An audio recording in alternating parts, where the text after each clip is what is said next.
Kita mungkin pernah dilukai, tapi bangsa besar tak membalas dengan caci. Kita balas dengan prestasi dan hormat yang tak terbagi. Bandara Soekarno-Hatta menerima tamu agung, tim nasional Tiongkok. Bukan untuk liburan, bukan untuk berwisata, tapi untuk laga penting, pertandingan hidup mati menuju Piala Dunia 2026. Mereka turun dari pesawat dengan langkah hati-hati. Ada rasa cemas karena mereka masih menyimpan kenangan tentang pertemuan pertama di Qingdao tahun lalu.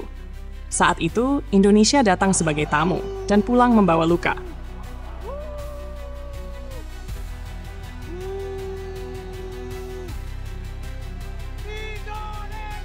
Tapi inilah Indonesia. Kita tidak membalas dengan cara yang sama. Indonesia bukan bangsa kecil yang menyimpan dendam di dada. Kita memilih menjadi tuan rumah sejati, menyambut dengan senyum, mengawal dengan hormat, dan menyediakan yang terbaik. Bus eksklusif telah menanti mereka. Pengawalan tertib diberikan bukan karena takut, tapi karena kita tahu tamu itu tetap tamu dan harus diperlakukan layaknya sahabat. Meski nanti akan menjadi lawan di medan laga, bertamu datang disambut, bertanding tetap dihantam.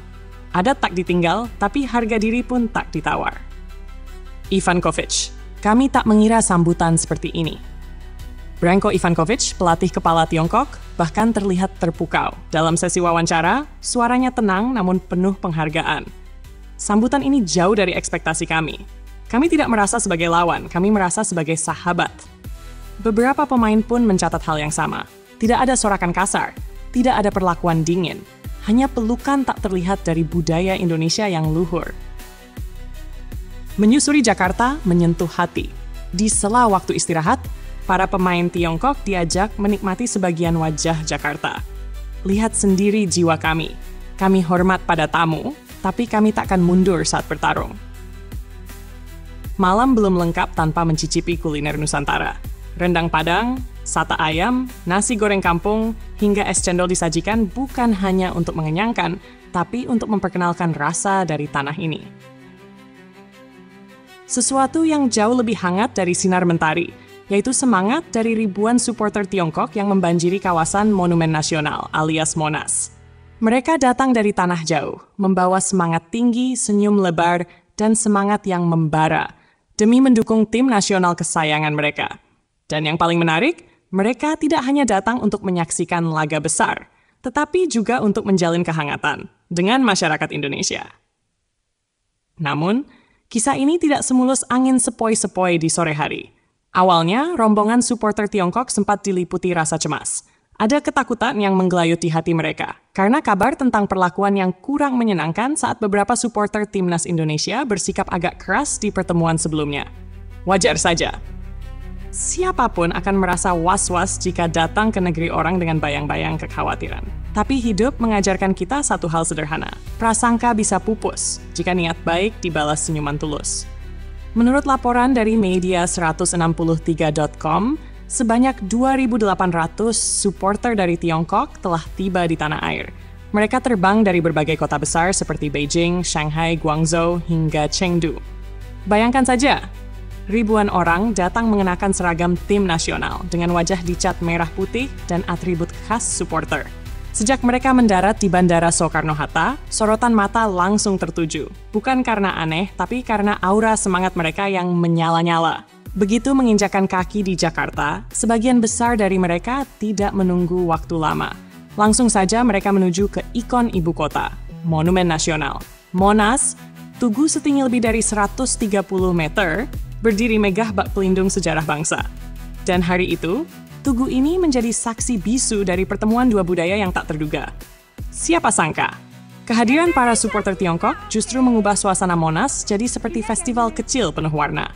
Bukan hanya warna-warni cat wajah dan bendera, tapi juga warna-warni tawa dan keramahan. Sesampainya di sana, mereka tidak disambut dengan tatapan asing atau sikap dingin. Tidak, justru sebaliknya. Mereka disambut oleh warga lokal dengan senyuman hangat, tawa lepas, dan ajakan foto dari kanan dan kiri. Sapaan demi sapaan mengalir. Dari orang Indonesia yang sedang santai di taman, hingga anak-anak kecil yang penasaran dengan rombongan pendukung asing yang meriah. Coba bayangkan, Anda sedang duduk santai di Taman Monas, menikmati semilir angin sore. Lalu tiba-tiba, datang rombongan besar dengan wajah penuh cat, membawa bendera besar, dan meneriakkan yel-yel dengan semangat yang tak biasa. Sungguh, suasana pun berubah. Dari biasa menjadi luar biasa. Inilah bukti bahwa olahraga bukan hanya soal menang dan kalah, tapi juga tentang meruntuhkan sekat, mempertemukan yang jauh, dan menghangatkan hati yang semula beku. Karena seperti pepatah lama bilang, jalan yang jauh tak terasa berat bila kita berjalan dengan niat hangat. Dan hari itu, di jantung ibu kota, kita tidak hanya melihat supporter asing datang, tapi juga melihat mereka pulang dengan kenangan yang tak tergantikan. Ya, yang saya dapat info, mereka sudah meminta resmi pemerintah Tiongkok mengirimkan perwakilan. Jadi mereka melihat ini sebuah pertandingan serius. Jadi ya ini benar-benar sepak bola rupanya sekarang jadi martabat semua bangsa ya. Jadi sampai pemerintah Cinanya udah ngirim perwakilan juga. Jadi ya saya rasa kita harus menjadi tuan rumah yang baik. Kalau kita kemarin bisa menyambut supporter dari Saudi, dari Bahrain, dari Australia, sama ya support dari China juga kita harus sambut dengan baik. Katanya 3.000. Saya berulang-ulang, sepak bola tidak boleh ada diskriminasi. Ya, baik kita melawan tim luar negeri, tim nasional, ataupun di antara kita sendiri. Tanggal 5 bulan Juni, Stadion Utama Gelora Bung Karno akan berubah menjadi medan laga. Indonesia melawan Tiongkok dalam pertandingan yang bisa menentukan nasib Garuda untuk terbang lebih tinggi ke babak keempat kualifikasi Piala Dunia. Posisi genting, misi harus menang, grup C kini panas. Indonesia mengoleksi 9 poin, duduk di posisi keempat. Tiongkok tertinggal di dasar klasemen dengan 6 poin. 2 pertandingan tersisa. Menang atas Tiongkok akan membuka jalan terang, tapi jika terpeleset, peluang itu bisa lenyap seketika. Strategi matang, jiwa Garuda, Patrick Kluivert, dan Jordi Cruyff bukan sekadar nama besar.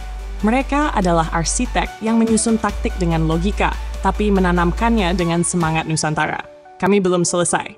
Tiongkok adalah batu pijakan, bukan penghalang, ujar Cruyff lantang. Garuda tidak bisa lagi membuat kesalahan. Karena malam ini, satu kesalahan bisa membuat mimpi sirna.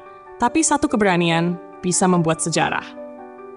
Ingat Qingdao, kini saatnya membalas dengan terhormat. Pertemuan pertama di Qingdao berakhir pahit. Indonesia kalah 1-2. Tapi lebih dari itu, kita kalah di tempat yang dingin dan supporter kita tak diberi tempat layak. Kini panggungnya di Jakarta. GBK adalah rumah. Ribuan supporter akan hadir bukan hanya untuk menyaksikan, tapi untuk menghantarkan semangat. Sambut dengan senyum, menangkan dengan gagah, saudaraku. Kita sudah menunjukkan siapa kita. Negara besar dengan budaya besar dan hati yang lapang. Tapi sekarang giliran Garuda menunjukkan taji. Di lapangan tak ada tempat untuk ragu.